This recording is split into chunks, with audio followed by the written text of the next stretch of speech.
Hello, everyone, and welcome back to the show. As always, my name is Sean Boyce. I'm the founder of NxtStep, and today I have a guest with me by the name of Stuart Balcombe, who's the founder of Customer Discovery Sprints. Hello, Stuart. How are you? And thanks for being on the show. Hey, Sean. Thanks so much for having me. Excited to be here.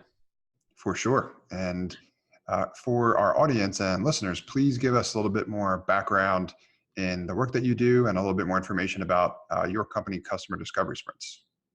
Yeah, absolutely. So I've been in product for probably five or so, just a little over 5 years now, working both as sort of product lead for startups, and then more recently in August of this year, I went full-time independent and started customer discovery sprints to help founders of sort of a broader range of early stage companies do better customer discovery by understanding their customers and spending more time building the right thing rather than just sort of spinning their wheels and building lots of things. So that's what I'm up to now. And customer discovery sprints, like I say, offers a couple of services, done for you jobs to be done research. So talking to your customers, help you understand their motivations, their needs, their current challenges, and help you do sort of discovery around the solutions that you're going to build in response to those problems. Sounds like a lot of valuable product help. I know it well. That is the goal. Congratulations on going independent. That's exciting. Thank you. Yeah, it's been a nice change. The work hasn't changed too much, but it's always exciting to get exposed to new companies, to new clients, and learn every day and get some experience in different environments and add lots of value. Excellent. It's like I share with a lot of people that ask me more about the product work that I do. I say it's like drinking from a fire hose, but that's kind of the way I want it.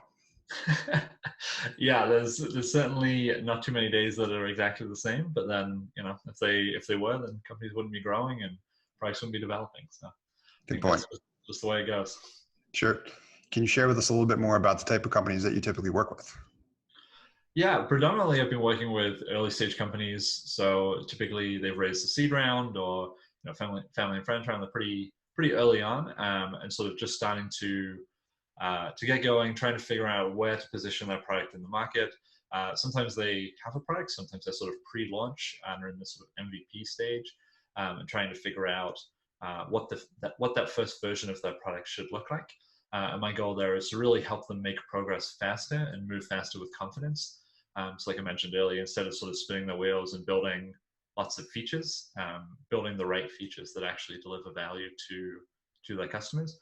I have done some work with larger companies as well, which the work is pretty much the same, but it's sort of typically around either a new feature that they're developing, or maybe they have a specific pain point that they're trying to address. Maybe it's current choke point in their onboarding flow or something like that. And we're able to do a sprint sort of really laser focused on solving an existing problem in the product. For sure. And I've heard you mention a few times already a lot about problems, right? Starting with problems, cutting down that list of features. Talk to us a little bit more about exactly how you do that. I know some of those struggles, but I'd like to hear from you what your perspective is on helping the companies that you work with figure out how to do that and why it's so important.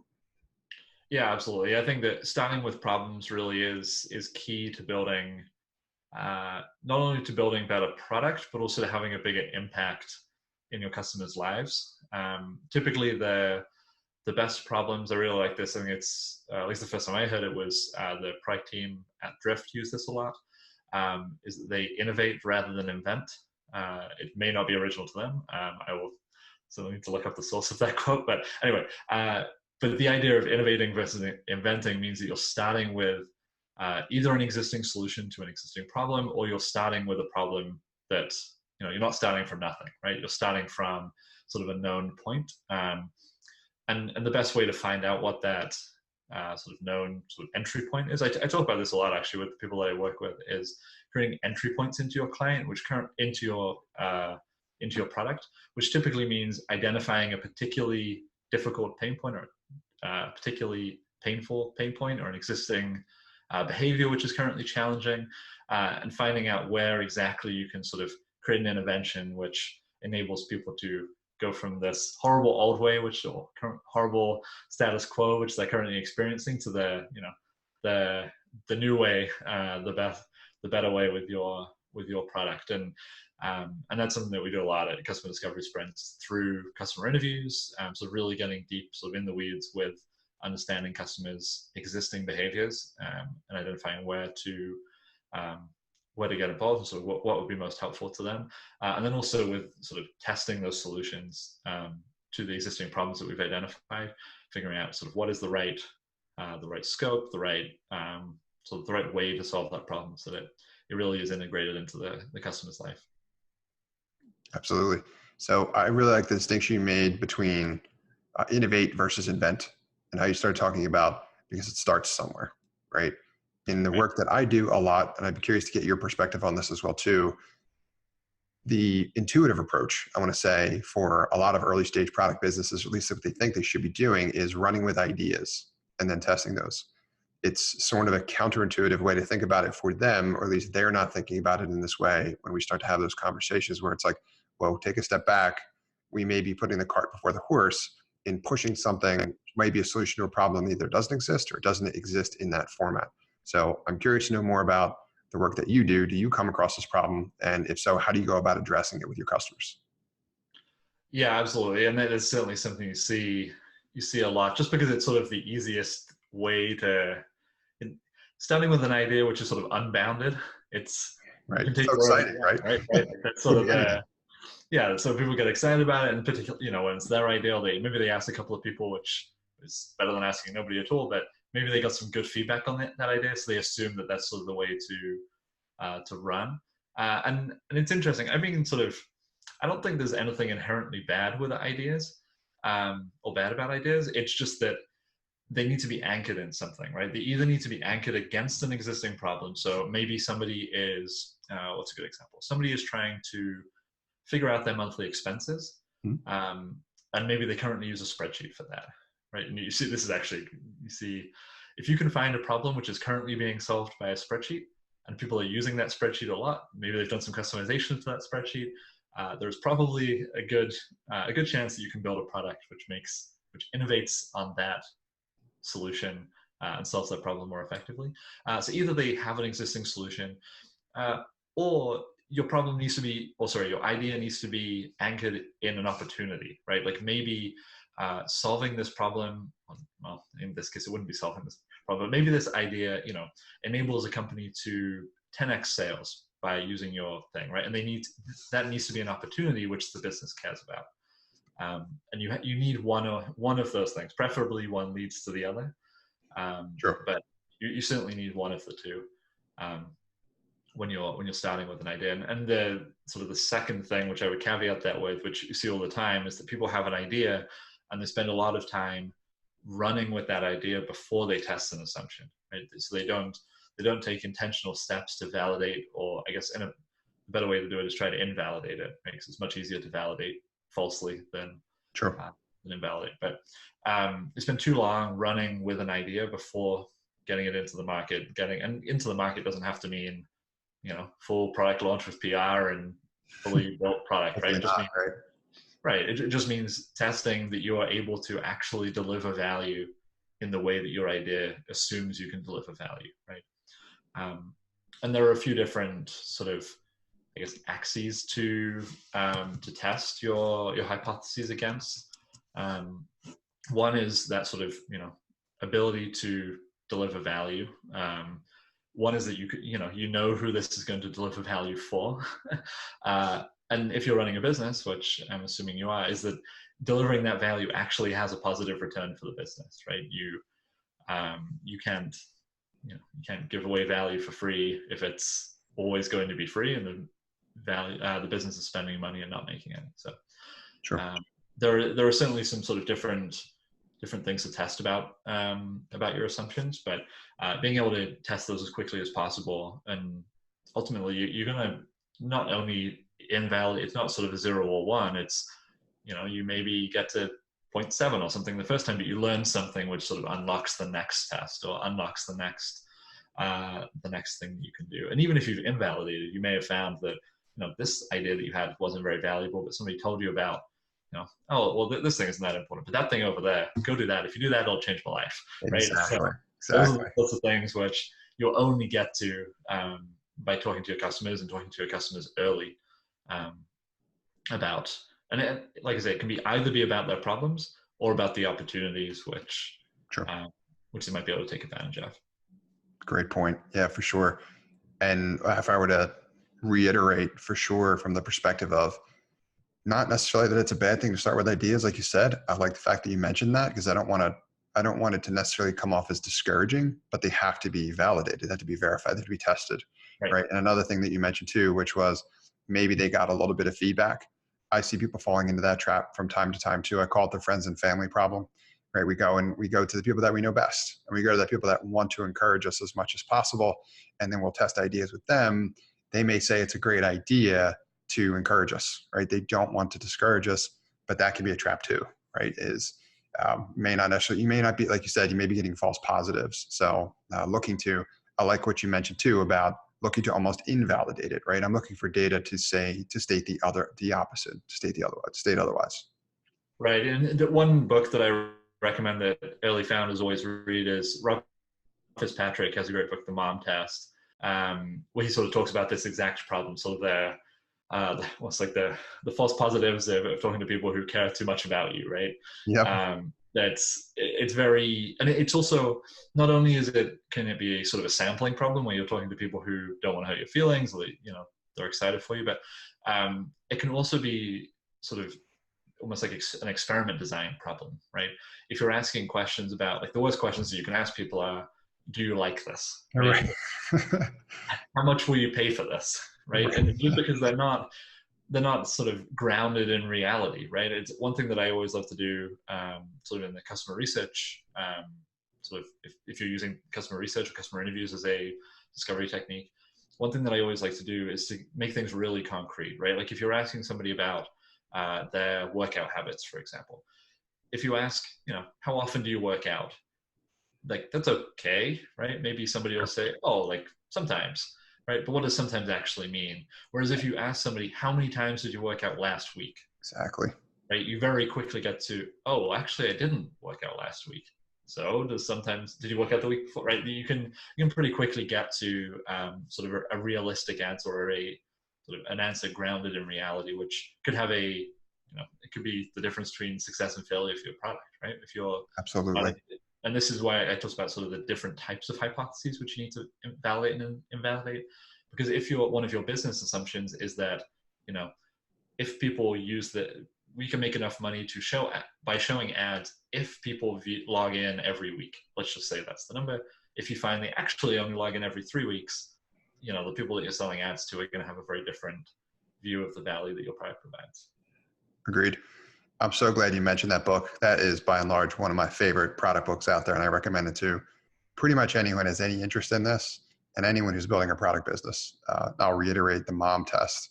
What I love about that is it gives me the opportunity to describe why it's called the mom test, right? It's called the mom test so that I think really the concept is you're asking questions the right way to such an extent that even your own mother couldn't lie to you about the answer, right? So regardless of how encouraging that person wants to be for you, like you just articulated, Stuart, using the workout example, saying how often do you work out is very different than how many times did you work out last week. Using that historic data, right? It's very concrete, it's very black and white.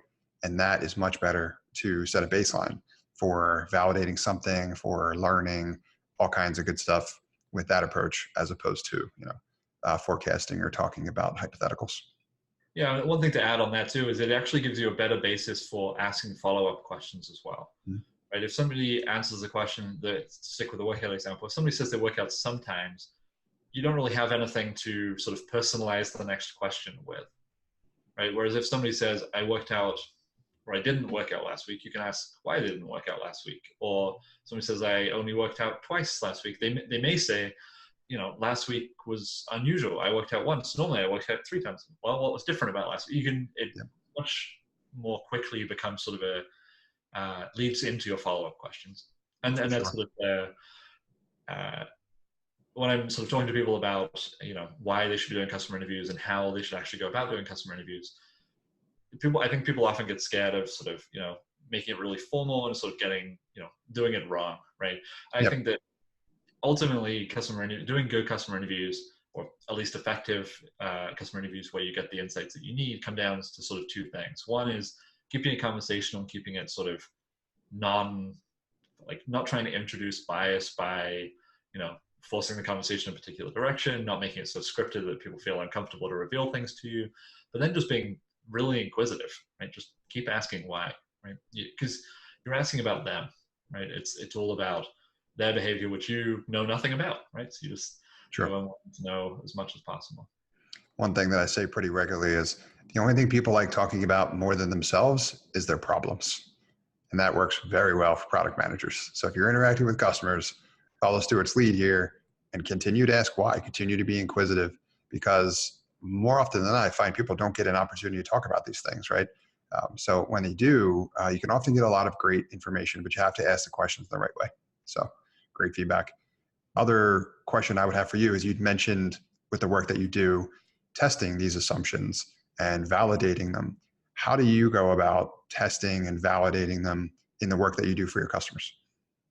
Yeah, absolutely. So the first thing is sort of being intentional about what you're trying to learn, right? Like, what is the hypothesis that we have that we're trying to either prove or disprove? So that's really important. I find that often it can be really easy to sort of go in a million different directions at once. You have lots of ideas. So you just sort of test a lot of things all at the same time. You don't really know what was right or what was good, what was bad, what you used to do different. So I think that's a really important sort of first step, is being intentional about what you're trying to learn and where you're trying to get to, right? And sort of trying to set a number or at least a measure of how you'll know if you validated them or invalid, right? And to a certain, this is, I think, a trap that is easy to fall into, is that you look at all these big companies that have, hundreds of thousands or millions of active users, and they can actually make data-driven decisions, right? Because they have statistically valid sort of data sets that, even if they segment this customer base, they can say, this many people, which is large enough for us to make decisions based on data X, right? Whereas when you're early on, you don't really have that luxury. And even then, sort of data sort of still looking in the rearview mirror, which is not, it's certainly helpful, but, qualitative data is helpful too.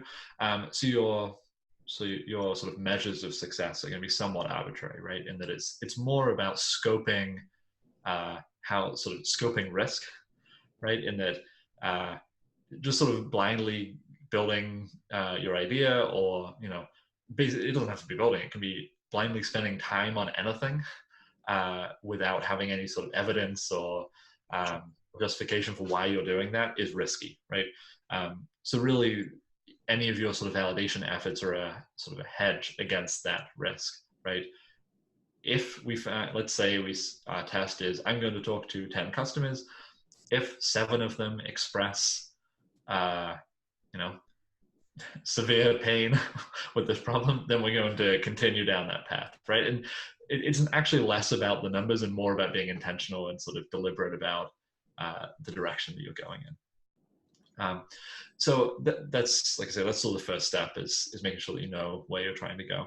And the second step is to design an experiment, right? And the things that we do at customer discovery sprints, first off, is jobs to be done customer research, right? So we'll actually get on the phone with your customers and all prospects. It doesn't really matter. The questions will vary slightly, but again, all in service of that sort of research goal, right? Like, what are all that hypothesis that we're trying to validate or invalidate. And we'll ask them questions like we've just talked about that are about their problems and about their life, right? We're trying to uncover the insights and the opportunities for an intervention, which we can take advantage of, whether we're introducing a whole new product or whether we're just introducing a new feature within an existing product. And feature is probably a bad word there. Whether we're trying to deliver new value within an existing product. Nice clarification. Yeah, I mean, I catch myself, well, it's just so easy to fall back into the Of course. Thing, but people don't actually build, and this is one of the big things about jobs to be done as a framework specifically, is that it's actually not about, it sort of says people don't buy products, right? They buy solutions to get their job done, right? Whether that be they're trying to hang a picture frame and they need to hammer a nail, or they need to put a nail in the wall, so they buy a hammer. Although, the Clayton Christensen example, commuters have a long drive to work and they need something to keep them busy and also stave off some hunger. So they hire a milkshake, right? But anyway, so that's sort of one of the examples would be Excellent. we do interviews to uncover those For problems. sure. Hopefully, as part of that, we are able to answer our research questions. I like it. Exciting stuff. Thank you a ton for being here and sharing this insight with myself and the audience. A lot of great information about interacting with customers, identifying and starting with problems, and how you go about validating those as well also. So a lot of insightful stuff. Other questions I have for you are, another question we ask is, what resources, if any, and the mom test is definitely going to be one of them, so I'm going to link to that. Every time I get the opportunity to do so, I do. But any other resources you would recommend for those out there building product businesses in the form of books, blogs, anything realistically that you think other people should be reading as well too, or digesting as well? Yeah, absolutely. I actually have a free course on customer interviews or how to do better customer interviews for founders. It can be found at customerdiscoverysprints.com/free course, or you find it from the homepage as well. So that's one. And then I also have my own personal blog where I write about some of these same things. How can you test more quickly? How can you sort of get closer to your customers to build a better business? But some of my sort of personal favorites outside of my own resources, I'm a huge fan of Drift's Build podcast with Maggie Crowley. They're doing some unbelievable work there and really sort of pushing the boundaries of, or sort of at least sort of pushing what it means to be a product-focused or customer-focused business. Other than that, Marty Cagan has some really good resources. He has a great blog and also a book on customer discovery as well. Excellent. All great resources. Thank you for sharing. And I'll link to all of those. Thanks for sharing your course as well, also as part of the notes for the show. Another question I have for you is, who should reach out to you and how can they get in touch? Yeah, absolutely. So as I mentioned, most of my work is with sort of relatively early stage companies, either sort of seed funded companies or even founders who are just getting started by themselves and are in that really early stage where learning quickly and making sure that you're spending your resources wisely is important. And the best way to reach out is directly through my website, customerdiscoverysprints.com. But you can also email me at stuart@customerdiscoverysprints.com as well. Perfect. Thank you for sharing. Well, that is all I have for you here today, Stuart. Thank you for taking your time and sharing your insight. Great. Thanks so much for having me, Sean.